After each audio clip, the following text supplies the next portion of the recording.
unprogrammed appropriations sa national budget planong ibaba ng DBM. Si Madeline Villar Moratillo sa report. Isinusulong ng Department of Budget and Management ang pagkakaroon ng budgeting code upang maibaba ang porsyento ng unprogrammed appropriations o mga pondong hindi nakapaloob sa regular na budget.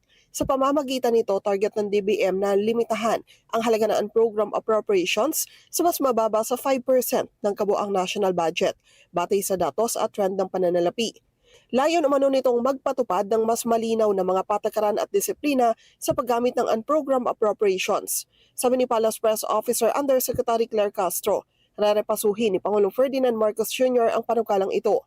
Sabi ni Castro, ang bagong code magtatakda ng malinaw na limitasyon at kondisyon kung kailan maaaring gamitin ang mga pondong ito. A central policy intention under the proposed reform is to ensure that unprogrammed appropriations are confined to a limited and clearly defined purpose, thereby preventing its use as a broad or discretionary funding mechanism and enforcing fiscal discipline. Pero depende pa rin naman ito sa pag-aproba ng Pangulo. The draft measure will be submitted for review by the economic team, the executive secretary, and ultimately the president. As such, the matter remains under policy development and interagency consultation.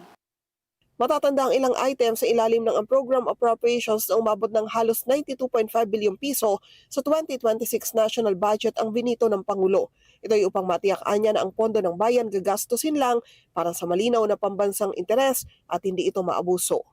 Madeline Villar Moratillo para sa Mata ng Agila. Matatag, matapang, matapat.